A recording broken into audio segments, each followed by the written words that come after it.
You're listening to Missing Persons, brought to you by AbJack Entertainment. Be sure to check out some of the other great true crime podcasts from this network, including The Murder in My Family, DNA ID, Zodiac Speaking, Scene of the Crime, Beyond Bizarre True Crime, Citizen Detective, and Campus Killings. All of these podcasts are available for you to binge on right now, wherever you listen to podcasts. Subscribe where you're listening to this podcast so you don't miss an episode. The views and opinions expressed by guests on this podcast do not necessarily represent those of the podcast, its creators, or sponsors. If you would like to discuss a missing persons case on this podcast, please be sure to visit missingpersonspodcast.net. This episode may contain unsettling or disturbing subject matter. Listener discretion is advised.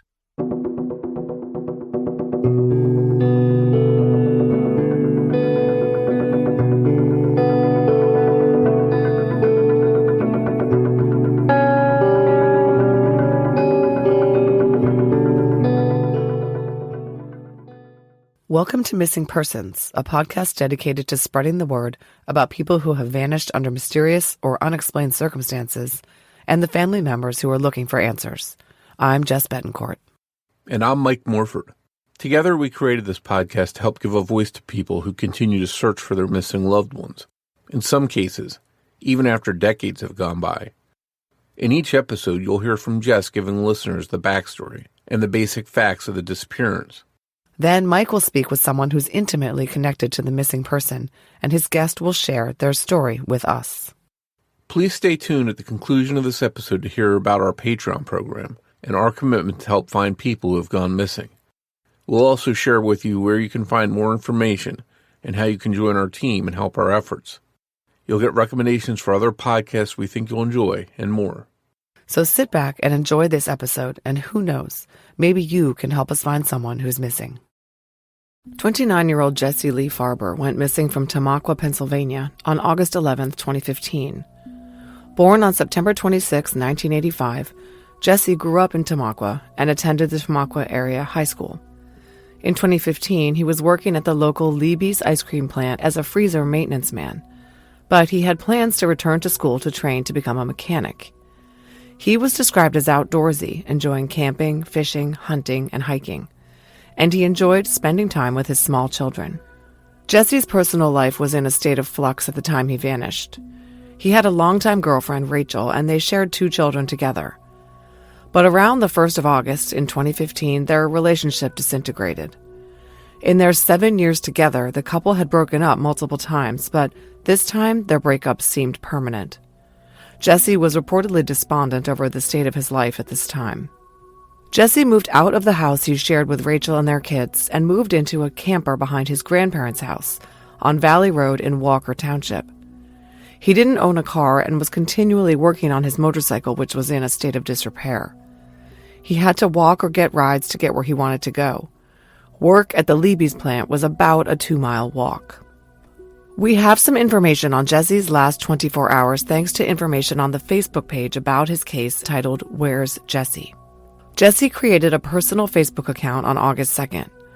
He didn't post, but he updated his profile picture on August 9th to an image of him standing around a fire pit at night, gesturing with his middle finger. On the 10th, he hitched a ride into downtown Tamaqua with his granddad. He had plans to hang out with a younger girl, but after meeting up with her, those plans fell through. Jesse then met up with a couple of childhood friends named Dustin and Johnny, and some friends and extended family members of theirs. They ate and played PlayStation at an apartment on Pine Street, belonging to the mother-in-law of one of the friends. Jesse apparently stayed over. He left the apartment the next day, August 11th, around 1 p.m. He had his camouflage backpack with him containing his work boots, coveralls, and phone charger. That day, Rachel, Jesse's ex, filed for child support. Between 1 and 3 p.m., Jesse was on his phone communicating with a friend named Kyle. Jesse let Kyle know that the girl he had met up with briefly the day before, who was Kyle's girlfriend, had stolen some money from him. Kyle apologized and offered to meet him at Burger King in Tamaqua to repay some of it. At 3:00 p.m., an old friend of Jesse's named Brittany saw Jesse inside the Burger King. He had his backpack with him at that time. The next few hours are unaccounted for. The Charlie Project website states that Jesse had plans that day to meet a drug dealer for the purchase of drugs, but that deal never happened. Somewhere before 8 p.m., possibly around 7:20, Jesse was supposedly seen walking, heading south on Hunter Street towards a trail off of Valley Road that leads west into the coal fields. Jesse's recent ex-girlfriend Rachel has said that Jesse called her phone around 8:55 p.m. that evening. He was frantic and breathless, and told her he was on Sharp Mountain west of Tamaqua High School, and there were 10 or 11 coyotes chasing him. He told her he climbed a tree to get away from them and that his phone battery was dying. He told her to come and bring guns. Then the call ended, and Jesse did not answer calls back to his phone. Rachel told Jesse's family that she and her brother drove up to the mountain where Jesse said he was to look for him. They called his name and blew the car horn repeatedly. They saw and heard nothing. Around midnight, they informed Tamaqua police of Jesse's call for help, and a missing persons report was filed. There was no sign of Jesse. Large-scale searches of the area of Sharp Mountain near the high school, where Rachel reported that Jesse said he was, turned up nothing.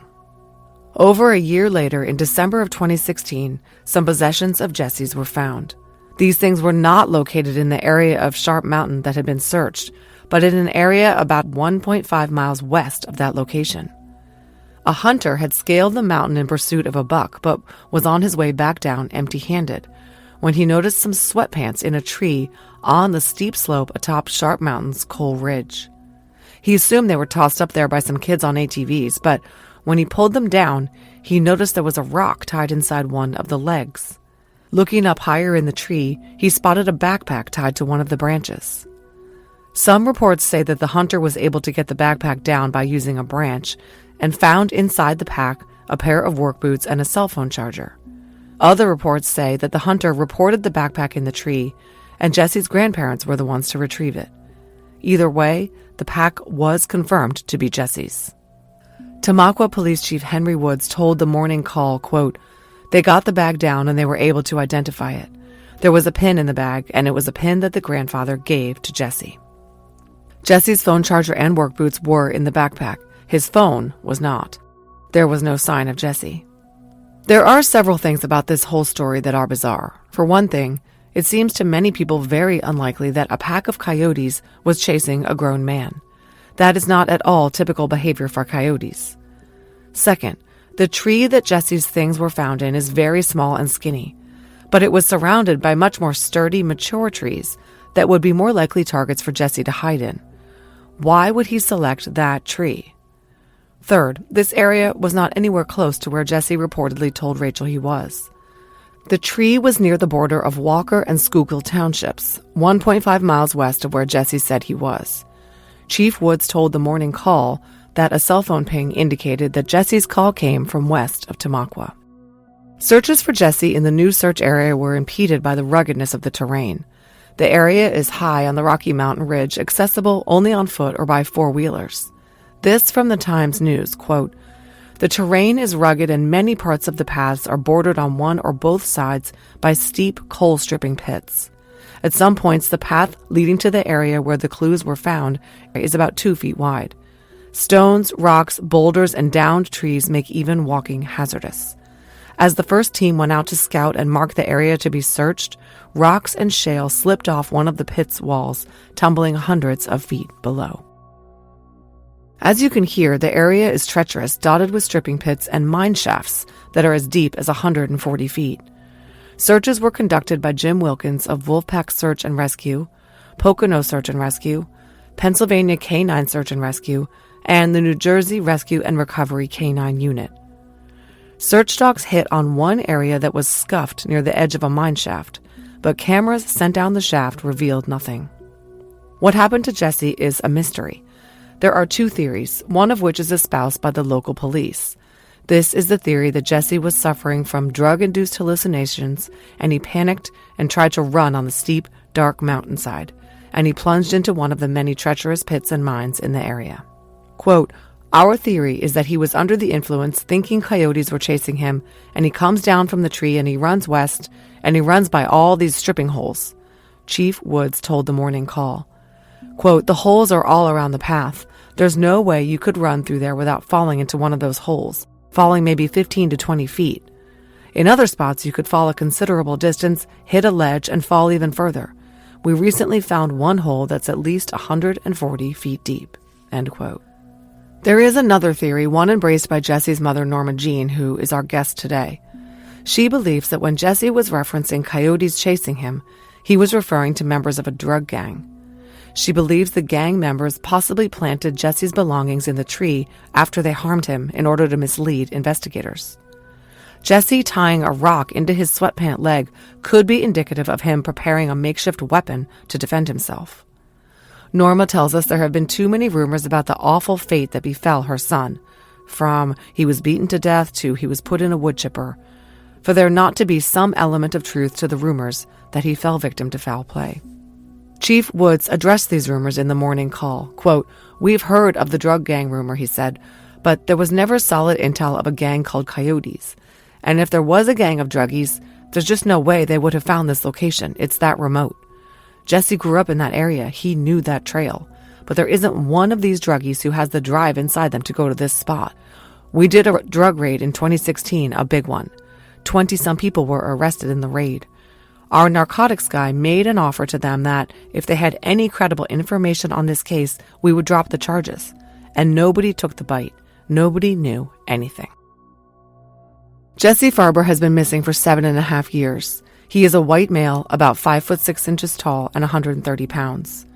He has short cropped brown hair, brown eyes, and a chipped front tooth. Jesse has a dog bite scar on each cheek and a small scar on his forehead.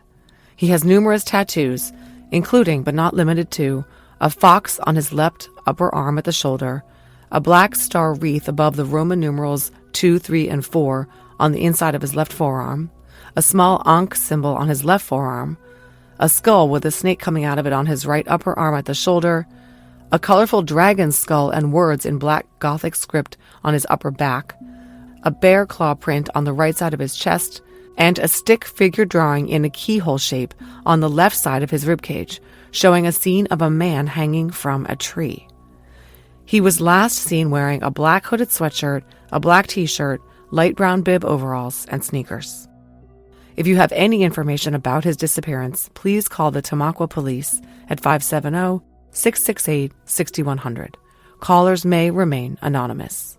Mike Morford sat down to talk with Norma Jean Fritz Yatsko, Jesse's mother, about her son's case. That conversation is coming up after a word from our sponsors.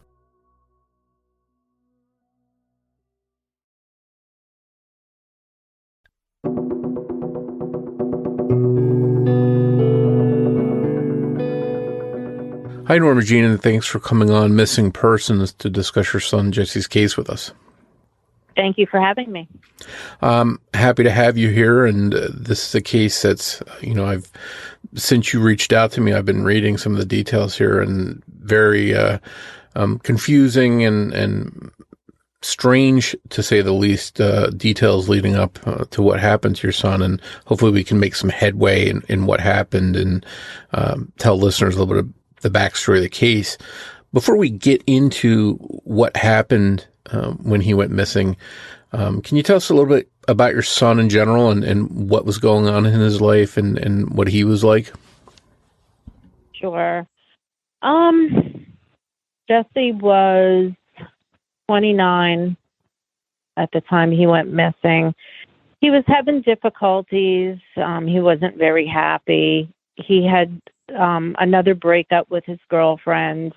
They were off and on for 7 years. They have children together.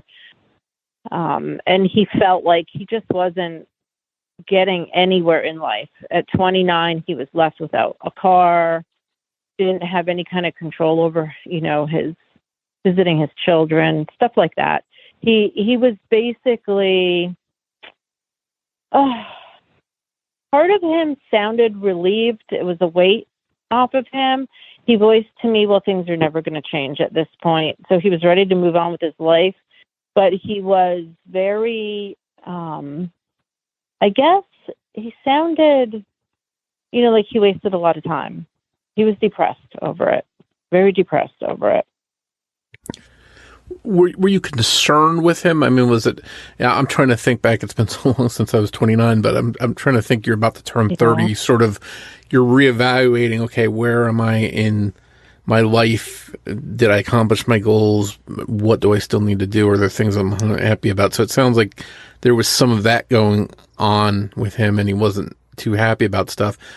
Was he unhappy enough that you were concerned, or was it just, did you feel that he just needed to refine himself and recharge his batteries and get motivated again?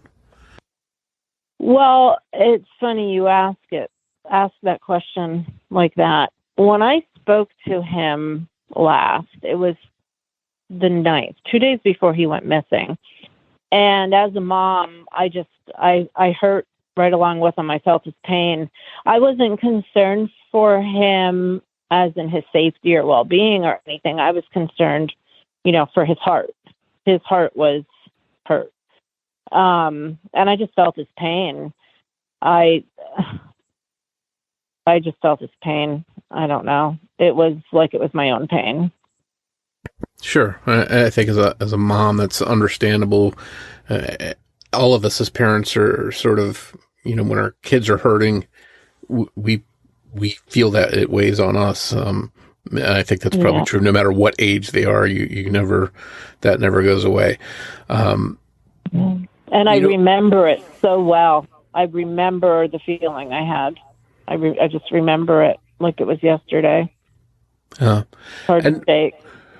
When you talked to him, you mentioned that the last time, and he's, obviously had addressed some of these things. What were did he say what his plans were? What was coming up in the coming days? What he was planning on doing, or anything out of the ordinary?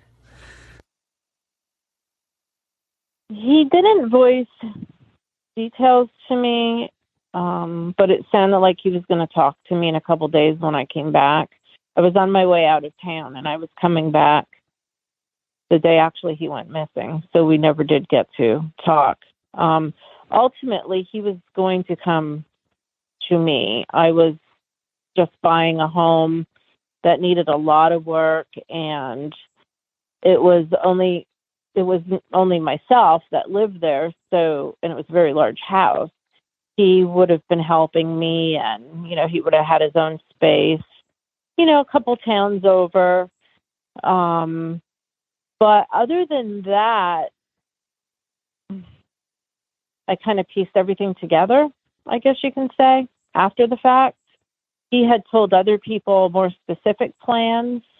Also, he told co-workers that as soon as his motorcycle was finished, he was putting together a motorcycle, he was going to take off and go to a friend's house. And I knew when I heard this, I knew who he was talking about, and I reached out to them, and they didn't have any idea what I was talking about. But the funny thing is, after Jesse went missing, his motorcycle wheels were delivered. So I'm not really sure.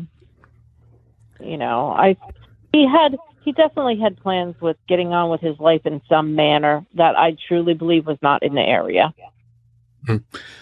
And so that's an interesting thing you just brought up. So it's, on one hand, this friend didn't really know what you were talking about, as if he didn't know about those plans. But on the other hand, the motorcycle will show up. So it seems like Jesse is going to work on his bike. So maybe there was some truth to it.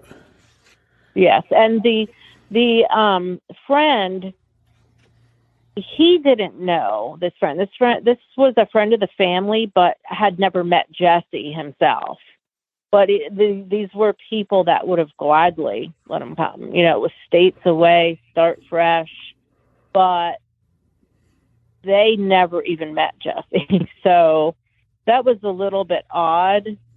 I think Jesse was thinking out loud, and then possibly his next step was coming to me and saying, hey, do you think I can maybe go there for a while?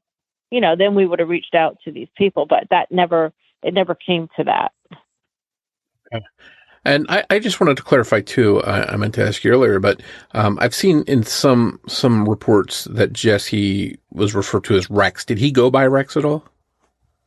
He did, yes. My ex-husband was going to adopt him, and we had already been using that last name for him, but it never went through. His birth certificate says Farber. Okay.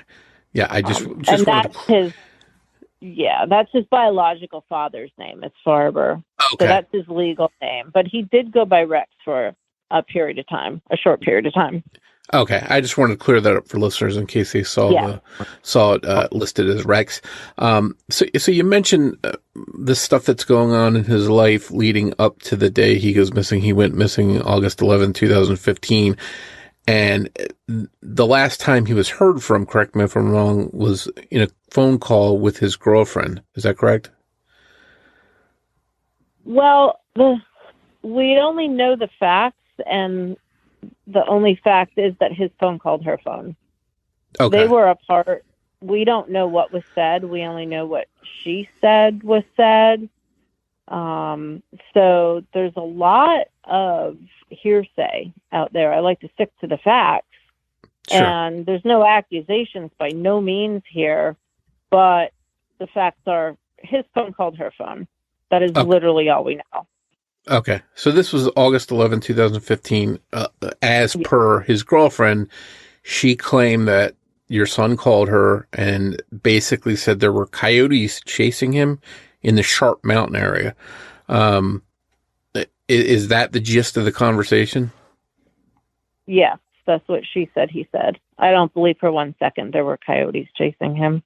That sort of jumped out to me because I think coyotes in general, they typically hunt small animals. Occasionally a small child might be a victim, but an adult male, it's very unusual that there would be coyotes chasing him.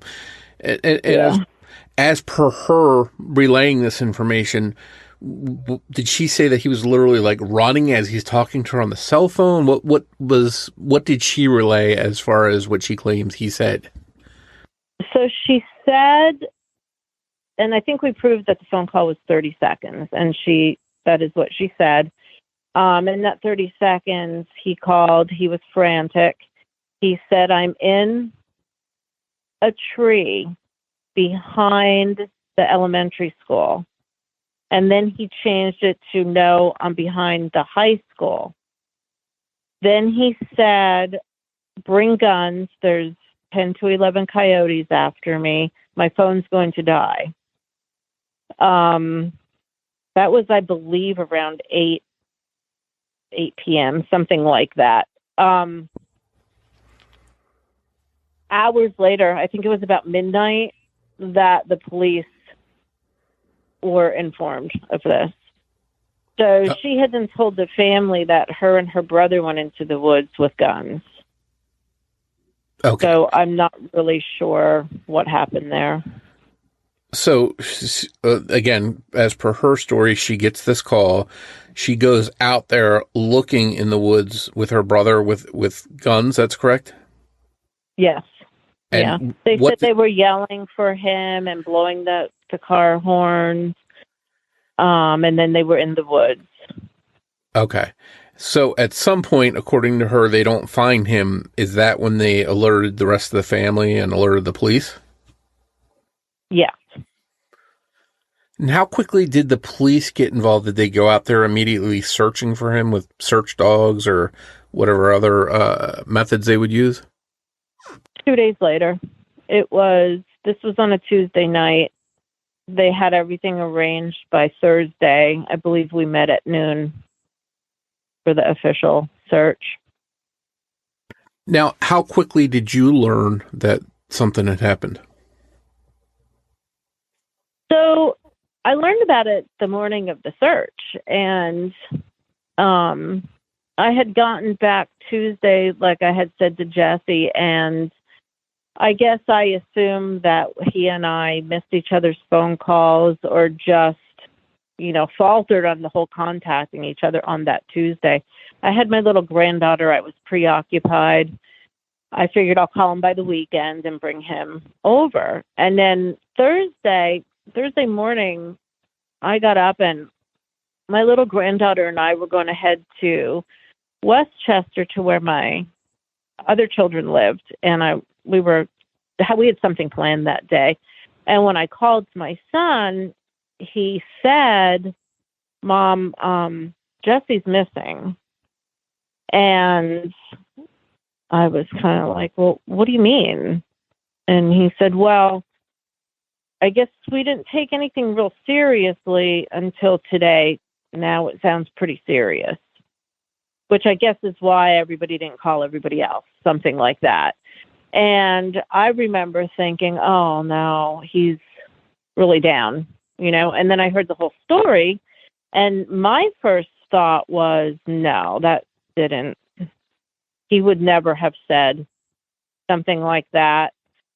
Or he was just that upset and angry at the world that maybe he said it to scare people, meaning his ex-girlfriends. I'm not really sure, but all that stuff is going through my mind. Like, no, he's not missing. He's definitely not missing. Even through like the meeting for the search, I was still kind of trying to decipher what's real and what's not real. So it wasn't for quite a while that I thought this was a legitimate thing. And I really honestly thought, oh, he woke up to this huge search, helicopters, dogs, the whole community, news vans everywhere. Who would have thought that would have happened? And I remember thinking, oh, no, now he's not going to show up. He's not going to show face right now. This is too much, Maybe thinking that he would, be upset by the fact people were making a fuss about him, that kind of thing? Well, more or less like, oh, my goodness, who would have thought that would have happened? Yeah. I mean, I don't know. It was all just everything was just so strange. And that's all I could think was, oh, he's not coming back now. Not after this. First of all, is he going to be in trouble and I'm trying to put myself in those shoes. The first thing would be, well, oh my God, look what I just caused. All this trouble. Am I going to be in trouble legally because of all of this? There were helicopters and everything. Sure. So, but then as the time went on and we started hearing some rumors and it started getting a little more serious, And that area, so it did take a couple of days for the police to get out there and start searching. Did they find anything of interest, anything connected to your son? No, they said the dog, one of the dogs got a hit on, meaning I guess he smelled something that looked to be a scuff mark at the hole of an air shaft. I saw the scuff mark. The problem with that was there was if Jesse was running through the woods and fell into a hole, and I verified this with the search party and the police, there was no path where sticks were knocked down where somebody was running. It's pretty thick in that area. There was no sign of anything else anywhere. But they did put cameras down this hole. The hole was said to be 900 to 1,200 feet. The first camera, something happened to it. They got a camera donated from Canada, and that went down there. And then it was kind of like they said, well, it went all the way down, but we didn't see anything. There were no scuff marks on the inside of this air shaft. All very bizarre. And then that was the end of the search. That was then. That was it. Like it never happened. And then it was just basically the family and the community looking. No more search party, no more nothing. Huh. I'm curious, this area that he supposedly went missing from, the Sharp Mountain area, how far was that from his home? And was it a place that he had gone to maybe to clear his head, to take a walk? Was he familiar with this area? He was. Yeah, it was right behind my mother's house where he was staying. So when his girlfriend kicked him out, it was, or I'll rephrase that, when they split, it was August 1st. He went to my mother's house, which was right outside of Tamako, which is at the base of Sharp Mountain. And the mountain runs a couple miles long. It actually goes into another town, which I wasn't aware of. But anyway, the section of the mountain where everybody was searching is behind the Tamako High School and behind my mother's house. So and he was familiar with it, yes. Okay. Was this a place he would have had to driven to, or would he walk there? No, walking. Okay. Were they able to verify, maybe through cell phone records, any of that stuff, that he did, in fact, call from there? My understanding is it was triangulated. There were 3 towers, but it could have been on any one of those mountains where the towers were. Okay. And this is reasonably close to where he was staying, so it's possible that it didn't come from the mountain itself. It's possible it did not. Because at first he said, I'm on the mountain behind elementary school. I believe that's where one of the towers is. Okay. Now, obviously, a lot of what was said that police have to go on, that you have to go on, is what his girlfriend relayed. Has she been cooperative with the police? Have they questioned her? And is there any reason to doubt anything that she's said in her statements? Well, I'm not at liberty to really say what, the investigation side of it. They did speak to her a long time ago. I do know that they're not giving her any information. They weren't married, and for whatever reason, they're not really filling her in on what's going on. Okay. And I don't blame you if there's things that you can't share because you don't want to jeopardize any kind of investigation that they're doing. Yeah. So at some point, this, you mentioned that sort of the search was one and done, and they just basically moved on. And then after that, it was your family searching and friends and people that cared about Jesse. What happened in the weeks and months following him going missing? Where did things go? Well, the community was wonderful. There was always somebody out there walking the woods looking, whether it was just people going to take a walk to look for him, getting on their 4-wheelers, hunters. The community was amazing.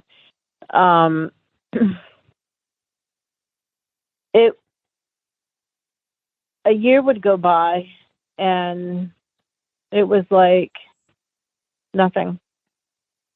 And on one hand, it seemed forever. On the other hand, it seemed like you blinked your eyes. And now it's 7 years, so it's almost like, I don't know, something I can't explain. I know they searched some sort of water hole, but they got their information on some sort of bogus call, and I don't know all the details. All I know is they caught some people watching, and they're the people who supposedly called. So they never really understood why they were calling, that Jesse might be in this water hole. There was that many rumors. I guess it was just a way to prompt them to search. My understanding, it was Jesse's ex-girlfriend and her family that did this, but I don't know for sure. All I know is they searched a water hole, and he wasn't there. The problem with this area, if something happened to him somewhere in the area, there's so many water holes, there's so many air shafts. There's documented air shafts because it was a coal mining area. But then there's also undocumented air shafts because of bootlegging. So the documented air shafts, it will tell you, how deep they are and any kind of specifics. But the ones that are bootlegged, there's no way to really know where they are and how deep they are. And then on top of that, a lot of them caved in. And on top of that, I believe some of them were filled in. I mean, the area it's awful. It's an awful area. I was up there quite a few times, and there was a couple times I actually cried. I was scared to death. Going over tiny little paths, straddling the silt, like a silt path, and it was straight down on both sides. And it was terrifying. But we kept going up there and looking. The only thing that even brought the search to this area is his girlfriend's claim that that's where he said he was. But it sounds like you didn't find anything there. The police didn't find anything there physically that placed him there. A year and a half later, a hunter found his backpack in a tree, which coincided with the story, except the tree was all the way on the other end in the corner where there's no reason for him to have been. Even if he was walking that mountain, I can't explain it, but it's hard to get from. There's like a ridge. It looks like Grand Canyon up there, and I'm not even kidding. It's treacherous. They can't even get search dogs up there because they don't want to put the dogs in danger. You know, not the whole mountain, but there's a part like that. So where the backpack was found in a tree, even though it coincided with the story about him being in a tree, his cell phone's going to die. The tree was that skinny that there was no way anybody was sitting in that tree, let alone sitting up there hiding, waiting for coyotes to disappear. There was plenty of good trees all around that to climb and be more secure. So the reason the backpack was found a year and a half later and not a few months later during that very next hunting season is because the hunters that, my understanding is, they leased the land to hunt. They did not do it that year. They were out of state hunting. So it was a whole other hunting season until it was found. And his phone charger was in the bag, but no phone and no sign of him. Was there any way to tell if the bag had really been out there that entire time or if it had been placed out there after he went missing? Oh, it looked like it was out there over a year. Okay. It definitely. Yeah. It was a military-issued backpack, so it was a better backpack than a lot of backpacks, but you could still tell. There was cocoons on it. It was definitely out there for quite a long time. And have there been any other belongings or any other signs of him over the past 7 years that have been found? Nope, other than that backpack. His boots were in the backpack. His whole family, including myself, ID'd the backpack, so it was definitely his. And no, a phone never resurfaced. Yeah, nothing. Very bizarre. We found, actually, there was, they did another search after the backpack was found in that corner of the mountain. They were up there for a full day. At the end of the day, they were told by the chief of police to get off the mountain. That's not their jurisdiction. I guess it's state police jurisdiction.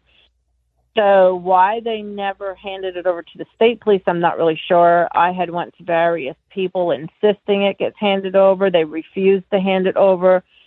Protocol, I guess, is state police can't just take it. They have to be asked to take it. So I went back up there after this search and just devastated. Just didn't know what else to do. I felt defeated. And the only thing I could think to do was go up there again. So I went up there to the tree, and I just kind of sat down at the base of the tree and started crying. And lo and behold, I ran my hands around the leaves and found his bank card. So I guess that just shows how good of search they actually did, huh? Was that right where the backpack was?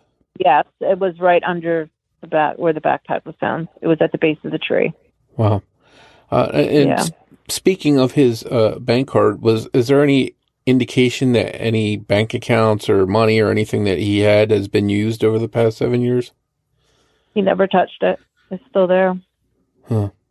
And so where do things stand now today, 7 years later? What's the status of the case, and what's the official, police theory, if they've shared one with you? I talked to a few who believe that it was foul play. I spoke to the Tamaqua police. I'm not sure about all of them, but I know some of them believe that it was a drug-induced hallucination, and he fell into something, a hole, an air shaft. I know there's a couple cops that are not in that jurisdiction that are they really believe that it was foul play, and they're just waiting for something to prove it, I guess, meaning a body. To be blunt, it's kind of hard to say, but that's what they said. The only way they know for sure is if there was a body. And whether it's foul play or something else, it's, the fact is you've been without your son for 7 years. Yeah. You mentioned that he sort of was questioning his life up to that point and not happy with his entire situation. Is there any possibility in your mind that, maybe one of two things, maybe he ran off to start a new life and just sort of reset everything, or that maybe he didn't want to, cause his family harm and he went out someplace far away and may have harmed himself? Does either of those possibilities seem like realistic possibilities to you? Well, I thought of every single scenario you can imagine. The taking off part, absolutely. The harming himself, absolutely not. For many different reasons. That just wasn't Jesse. He wanted a good life. Like he had so much inside of him and couldn't do anything with it because of the area he lived, his situation in his relationship. He often told me he felt trapped. He was inventing things. He actually put money down on an invention. It was a company. It's kind of local. That was going to help him with his invention, and then it just was there. Like nothing happened with it. So no, I don't believe he would have ever done anything to himself. But I do believe he was that distraught that he would take off. I do. Now, if he took off and something happened to him after that, I don't know. I do know if he is out there and he's alive, I'm going to find him. I follow every single lead. If it's a psychic telling me he's out there homeless, I'll go to that state and look for him. If it's a rumor, I will follow that rumor to the end until I can do the process of elimination, cross-reference everything. It doesn't matter what the scenario, I try to follow it because we don't have proof of anything. I just don't believe in my heart he did anything to himself. He had too much inside of him to do that. Was there anyone that would want to cause him harm if he didn't harm himself? Could anyone else have wanted to cause him harm? Well, the rumors entail that. The rumors are horrific. It's just that we can't prove any of it. So are they just rumors? I mean, they're so drastic. It goes from he was tortured for 3 days and then they went too far. They had to put him out of his misery, to he owed people money and they put him through a wood chipper. Horrendous, horrible rumors. Horrible rumors. Rumored that he owed money to people, but when you ask around, that where that rumor stemmed from, I followed it back to where it originated from. And not a good source whatsoever. I mean, basically coming from troublemakers, known troublemakers. So all the rumors and things that are out there are not good situations, and no matter what the situation, your son's not home, and you have no idea what happened to him. Right. I'm curious if he is out there and he could hear you somehow, what would you want to say to him? Just let me know where you are. I won't tell anybody. I'm his mom. I'll do whatever he needs. Sure. Anything. Well, he knows that. He knows that. Okay. Jesse knows if anybody finds him, it's going to be me. Whether he's with us or not with us, he knows that. And it sounds like you've mentioned you've done interviews and you've been in the media talking about the case and not letting it fade away. Are there any websites or social media pages or anything that you want people to know about for his case that they can go to? Oh, definitely. I quit my job to start a nonprofit because they wouldn't air anything about his story anymore. They could never get it approved. There was nothing new to air. So I literally quit my job, started a nonprofit. It's called Where's Jesse? It has a face attached to it. It was a total ulterior motive that turned into something different. We had the law that mandates Pennsylvania to report to NamUs. Now that went through not that long ago. It just took a different turn, so it did some good. But yes, there's quite a few social media pages. There's Jesse Lee Farber Missing. That's his personal missing person page. And then there's Where's Jesse Cold Cases.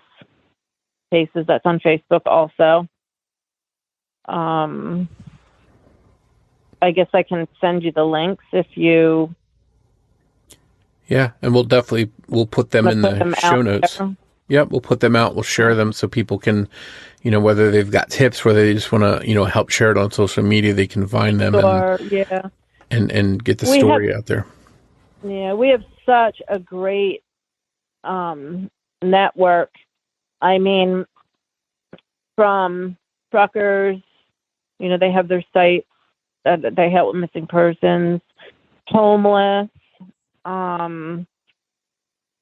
everything. Now we're getting into like the trafficking side of it. It seems to be all encompassing. Yeah, that's all. We help other missing families of missing persons. They're called. They always call and ask what to do, and we try to help them the best that we can. Yeah. There's too many missing people, so everyone needs help with it. Yeah, and the more allies you have in finding these missing people, the better.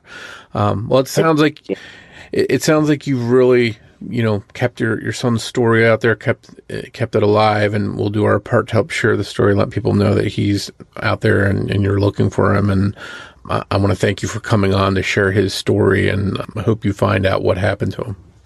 Thank you. Thank you so much. We hope you enjoyed this episode of Missing Persons. If you can provide any information to help solve the case we discussed in this episode, please contact the appropriate authorities. If you enjoy this podcast, please take a moment to tell your friends about missing persons and invite them to listen to the show. Word of mouth will help us grow and bring these cases to a larger audience. You can also help us by taking a moment to rate and review missing persons on the platform you're listening to us now on. We'd like to tell you a little bit about our Patreon program.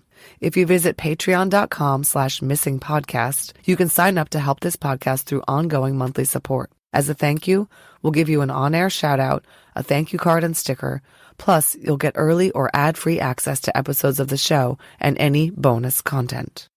Your Patreon support also goes towards helping the missing, because every dollar that we earn through Patreon will be split with charlieproject.org, the wonderful website that's been sharing information about so many missing persons cases for years. We hope you'll consider supporting the show. Just a reminder that new episodes of Missing Persons air every other Saturday.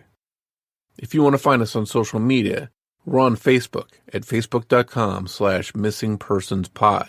We're also on Twitter with the handle @missing_pod. And of course, you can find us and contact us through our website, missingpersonspodcast.com.